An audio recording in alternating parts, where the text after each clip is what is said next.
The village in it with a map and a plan. No place too tiny for this determined man. Crossing the counties one by one, he'll see in every English corner a bit of history.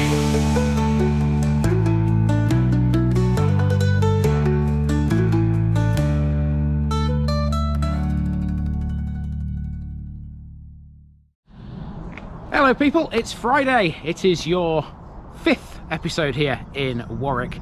Nikki's with me again. We've just spent the night yes indeed, we've just spent the night in the Premier Inn, close to the M40, and we're bright and early on this Saturday morning, even though you're seeing this on a Friday, to complete this first initial run here in Warwickshire.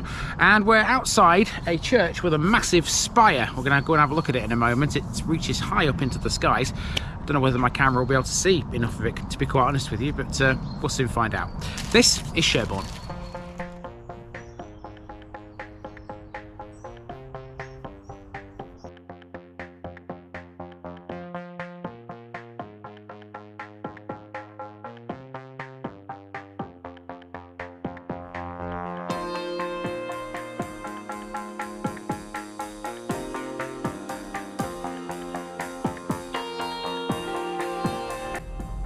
Sherbourne, bright stream.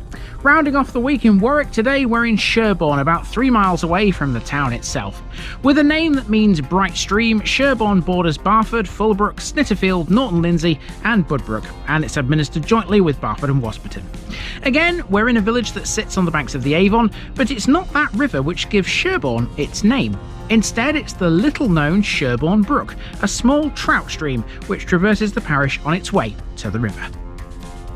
Sherbourne is well wooded and undulating, the altitude varying from 145 feet at its lowest point to 291 feet at the top of Sherbourne Hill. From the latter, there are extensive views of the Avon Valley and the Edge Hills. The village lies between the main roads from Warwick to Stratford and Wellesbourne, and given its position among these thoroughfares, it's often overlooked by many passers-by. It really shouldn't be. Modern-day Sherbourne is very different from how it used to be. It still retains a few genuine timber-framed houses, but it all was largely rebuilt in a pseudo-Elizabethan style by Louisa Ryland in the middle of the 19th century. In all senses, this is an estate village, and it looks and feels like one too. There are grand mansions with eye-watering values, and even the smaller buildings aren't half bad. Watching over it all is the tall grand spire of All Saints Church. Right, let's get to work and see what's here. We start at the southernmost point of the village at the impressive Victorian Gothic Church of All Saints. This is a Grade II listed building designed by the eminent Victorian architect Sir George Gilbert Scott. The foundation stone was laid in August 1862 and the church was consecrated 2 years later. The building was commissioned by Louisa Ryland, who was behind most of the modern village. We'll get to her in a bit more detail shortly. Internally, All Saints contains a few notable memorials. These include a plaque to Maudsley of the Dambusters raid. It's also lavishly decorated with carvings, shafts of green and red marble, and stained glass by Clayton and Bell. It would have been nice to see those, but unfortunately for us, the building was locked. I guess we were here too early for a Saturday morning. Now, before this monolithic structure existed, Sherbourne had a previous church which stood where the current one is today. It was built in the medieval period, with its nave and tower being rebuilt in 1747. So who exactly was Louisa Ryland? We mentioned her a little in the Barford episode, but it's here in Sherbourne where her presence was felt the most. Born in 1814, Louisa Ann Ryland was a major benefactor to the city of Birmingham, which at that time was merely a town. Ryland became a millionaire on the death of her father, Samuel, whose fortune was made in the wire drawing industry by his father, John. Birmingham would simply not be the place it is today without her. Ryland's donations included several large areas of land that were used to create public parks. The largest of these, donated in 1873, became Cannon Hill Park. Another in 1879 was Victoria Park, which is now known as Small Heath Park instead. Several education centres like the Birmingham School of Art and the Birmingham and Midland Institute are down to her, as well as multiple hospitals like Queen's, the Eye, the Jaffrey and the Birmingham General. Modern-day Sherbourne is pretty much the work of the woman herself. In the mid-19th century, virtually the entire village was rebuilt thanks to her wealth and prominence. Oddly though, despite being extremely generous, very few of her donations were actually recorded. Ryland refused to be associated with them, opting to give them either anonymously or as a friend of Birmingham. Ryland died at Barford Hill in 1889 and was buried here at All Saints Church in Sherbourne, next to the grave of her governess, Charlotte Randall.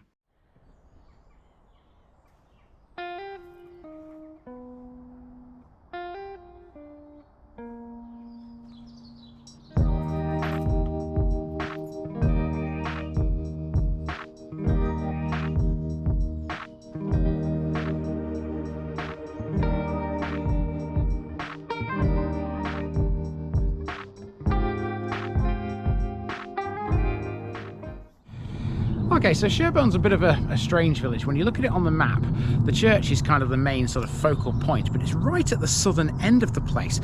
In the north, there's not a lot of much, to be honest with you, but, you know, we're still going to have a look and see. Residential village, isn't it? It's quite residential, yeah, which I suppose makes it a good place to come to, but you ain't going to see much in the way of landmarks. There's one coming up here, though, on the right-hand side. I believe... Not me. I believe this is the village hall. Indeed, this is the village hall, but that's about as much as I can really tell you about it. There's practically no information about it out there. If I had to guess, I reckon this might have been a school at one time. It's remarkably similar to the parish hall in Wasperton. From here, it's a case of following the road north until we reach Fulbrook Lane. The northern end of the village is spread out, leafy and extremely secluded. Sherbourne almost feels like a private estate in places, but I promise these are all public roads.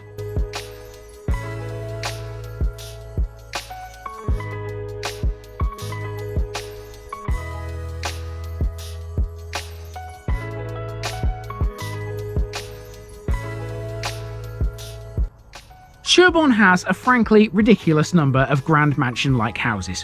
One such example is here on this corner. This is Sherbourne Manor. The main house is Grade 2 listed, and it originated in either the 15th or the 16th century. The modern frontage is largely Gothic revival work from the early to mid-19th century, however. Gardens-wise, Sherbourne Manor has pleasure grounds with 2 lakes, a river frontage, mature trees, a shrubbery, a kitchen garden, and a paddock. Moving on up the road, let's admire some more of these fabulous properties on our way to Watery Lane.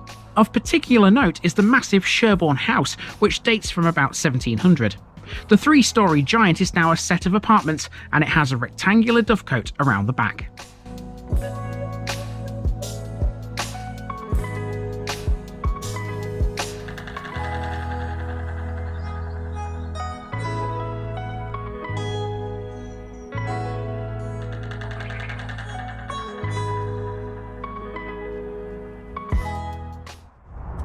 Okay, so we've reached a point here on the corner of Watery Lane, which we're going to head down in a moment, where you can see there's not a lot in the background.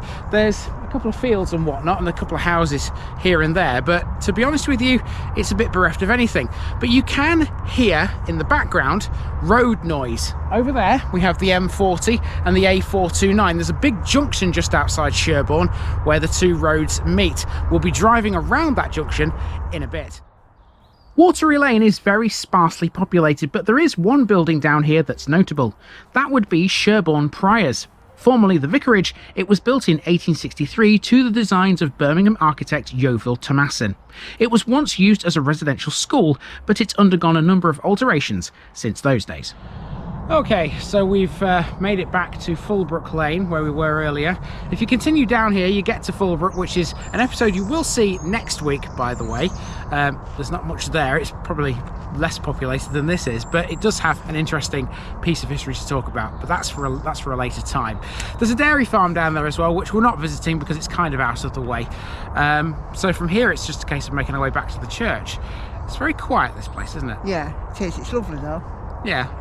Very leafy, trees all over the place, gorgeous houses in between those trees too. So if you are ever in this part of Warwickshire and you find yourself walking around Sherbourne, I think you'll be more interested, I think, in the actual sort of foliage, flora and fauna than you are of any kind of buildings really.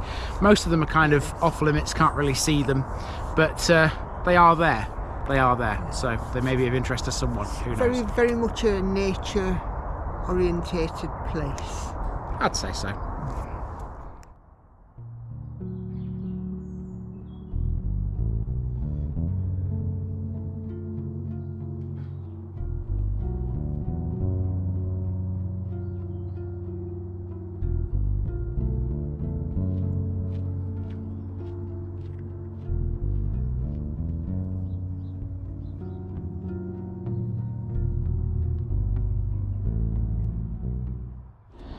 And here we are back to the church, and that's taken us about 50 minutes to walk around this very spread out and sparsely populated part of Warwickshire.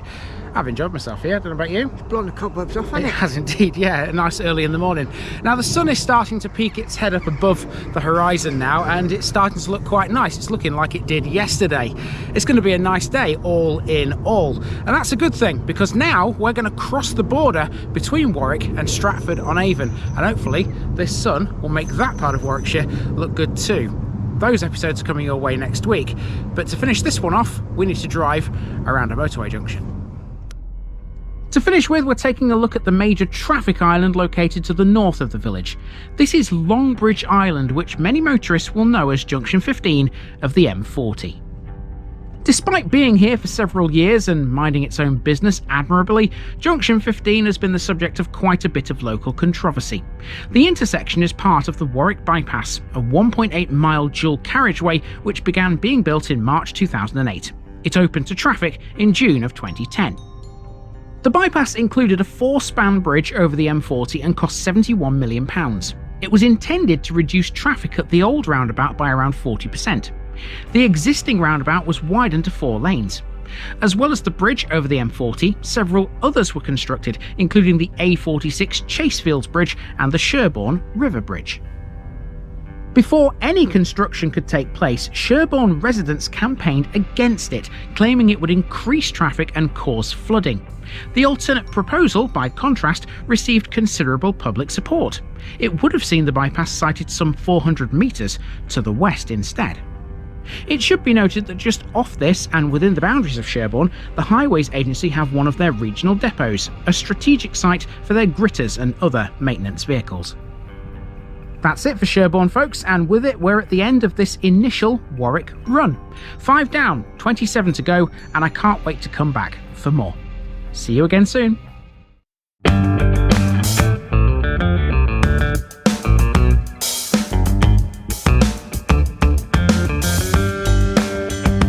Now, just before I go, remember, this video is part of a huge project to visit every civil parish in England. That's more than 10,000. These routes are pre-planned, and due to time constraints, I can't cover every detail or walk down every street. Please don't complain if this video missed something out. I pronounce names how I choose to. I am very aware that local dialect may vary, and I don't take kindly to criticism about this. You've been warned. It's impossible to know everything too. If this video was terrible, make your own. If you're a regular watcher of The Village Idiot, you're not the only one. If you've got a small business, why not use my videos to advertise it? Leave a comment below if you're interested. And finally, thanks for watching this episode, everybody. Give us a like and a subscribe if you've enjoyed this episode, and share it with your friends and relatives. It all helps to keep this mission going. Until next time, I've been Andy, also known as The Village Idiot, and I'm out.